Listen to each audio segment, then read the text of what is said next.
Today,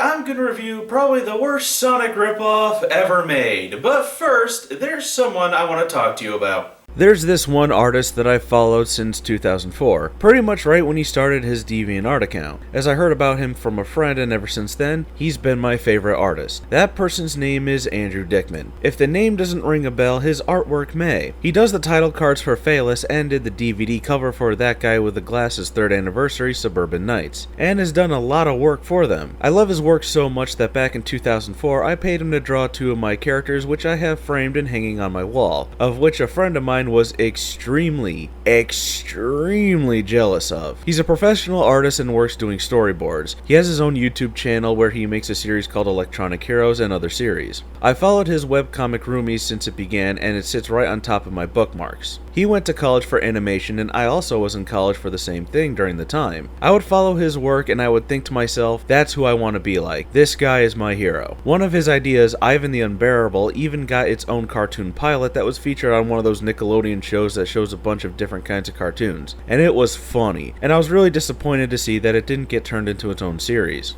Now you may be wondering what relevance Andrew Dickman has to this video. Well, everything actually. You see, before he created his Electronic Hero series, he made something called Animated Anarchy, where he would review animated shows and movies. The first one being the pilot episode for the Bubsy cartoon back in January 31st, 2011. I was always thinking of doing a video series of reviews, but never knew what to do. After watching his review of that cartoon, I knew what I wanted to do. I knew what to do. So on February 25th, 2011, I created the channel, and on March 17th, I uploaded my very first review, Bubsy for the Sega Genesis. Without Andrew Dickman, I would have not made it to 200 views. Without him, I wouldn't have made that first review. Without him, I wouldn't have made this channel. And without him, there would be no retro replay. So thank you, Andrew Dickman. If it wasn't for you, I wouldn't have started any of this. And your work continues to inspire me. Some of you may be wondering why I'm revisiting the first Bubsy game. Well, it's quite simple. My first review sucked. It was the first review where I was figuring out my style. Did I want to be the angry gamer? You know, contribute to the many cliches that are already out there? Although I think I went with bitter disdain instead, and eventually graduated to just being myself and focusing on what's important, which is my history with the game to give you an idea on where I'm coming from, the development history to see where the developers were coming from, what's good about the game, if anything, and what flaws are holding it back, if any. I remember playing Bubsy on the Genesis a long time ago. I got the game brand new at a pawn shop, but since this was a pawn shop in a ghetto area, and the Bubsy game was still in its shrink wrap, I can only assume it was stolen. When I was a kid, I played this game a lot and I enjoyed it back then. But that's what happens when you're a kid. You like every game that you have. You don't know what quality is yet. You either think a game is good or it frustrates you because you're having a hard time with it and only think it's bad because it frustrates you. You don't know exactly why it frustrates you. Whenever someone tells me that a game that is universally seen as bad says it's good, I ask them, when was the last time they played it? If the answer is a long ass time, then I can guarantee you that it's not as good as you remembered. Bubsy is the brainchild of the mentally deficient Michael Berlin. He was burnt out on making adventure games, and after playing the first Sonic the Hedgehog game, he decided to do his own take on it. He played Sonic 1 for 14 hours a day for an entire week to get the inspiration for what would become Bubsy. You know, if you played a game for 98 hours, you'd think you'd get something right from it. Some people who are fans of the Bubsy series, yes, I'm shocked too that there's fans of this, have tried saying that the only reason I hate it is because it's a Sonic ripoff, and that if it's a Sonic ripoff, then all 2D platform games of the time should be considered Sonic ripoffs. Yeah, pretty much. After Sonic was made to replace Alex Kidd to compete with Mario's success, the franchise exploded in popularity. There were 2 cartoons at the time, loads of merchandise, and his own comics. Sonic was on top, and of course other developers wanted a piece of that pie. In fact, this is a trend that still occurs today. How many open-world survival crafting games came out after Minecraft? How many MMOs came out after the success of World of Warcraft? How many first-person military story shooters were out there after the success of Call of Duty, and how many zombie-themed games and DLC came out after Dead Rising. And let's not forget Skylanders, which Disney made their own with Disney Infinity, followed by Nintendo's Amiibo figures. And now there's LEGO Dimensions. It's just that back in the 90s, the easy thing to copy was the mascot-themed platformer due to hardware limitations. I don't think Bubsy is a bad game because it's a Sonic ripoff. I think it's a bad game because it's a bad Sonic ripoff. There is a very clear distinction. Rocket Knight Adventures was a Sonic ripoff, but you know what? It was good and really did its own thing with it. Believe it or not, there can be a ripoff that's good. Most of the time the term inspired is just used instead. Now back to Bubsy. For a 16-bit game on the Super Nintendo and Sega Genesis, they look pretty good. Visually, they're pretty identical, but the sound on the SNES version is much better in quality, and that's the one that I'm playing. In fact, I like listening to the main theme of the game on the SNES more because it's pretty catchy.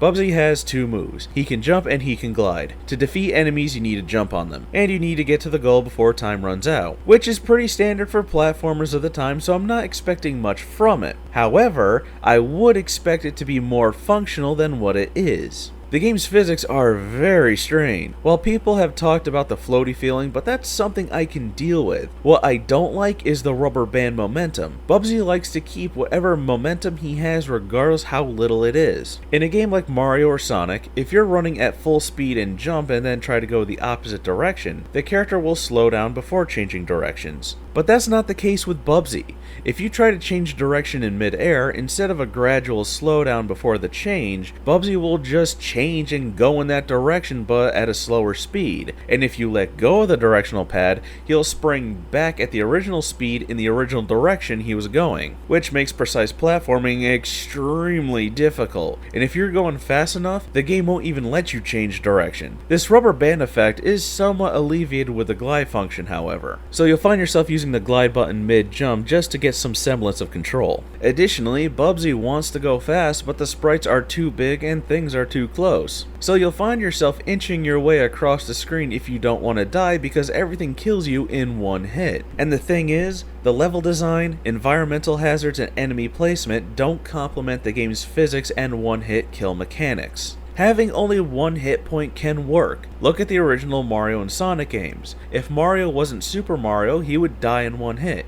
If Sonic had no rings, he would die in one hit. But the level design and enemy placement would complement this. The levels feel like they're more designed for Mario rather than Sonic, which this game is trying to emulate. But unlike Mario, the enemy and environmental hazard placements are just all over the place. They feel very randomized. I've seen people complain about running into enemies in Sonic games, when it's quite obvious that they're playing the game bad on purpose or they just suck at it, because those games give you ample time to react when moving at Sonic's normal running speed, and the controls and physics complement Sonic's gameplay. Maybe they should play this instead because they'd be constantly running into enemies because you won't see them at all until the very last second. And if those enemies have an attack, they'll be attacking before they even appear on screen. And jumping from platform to platform can kill you too, because you probably won't see the enemy standing above you until it's too late. It's just bad enemy placement, plain and simple. They were obviously thrown in there with no thought put into their location whatsoever. And as the game drags on, they just start swarming you with enemies. The level design is lazy. It's hard to tell one stage from the next as it seems to repeat certain motifs. The only thing telling me that I'm on a different stage is the title card. Other than that, they all look the same. And the environmental hazards are something you may run into a lot because you can't get a good idea of where you are in relation to the ground when you're in the upper parts of the levels. So if there's water or spikes, you're gonna lose a life. The yarn balls that you collect are pretty pointless. If you collect 100 of them, you do not get an extra life. So the only use they have is when they show you where to go on the occasion. There are 1-ups in the forms of shirts, and there are plenty of checkpoints. The power-ups really don't do anything other than let you run past enemies, but environmental hazards will still kill you. The collision detection is off, but it didn't kill me through this playthrough. And the game does throw a lot of bullshit at you, resulting in cheap deaths. There's fall damage, which the glide can save you from, but really, does there need to be fall damage in a platform game? It is kinda silly when you think about it. You played Sonic the Hedgehog for 98 hours, and the only thing you got from it was a furry little mascot platformer, and you took nothing else from it?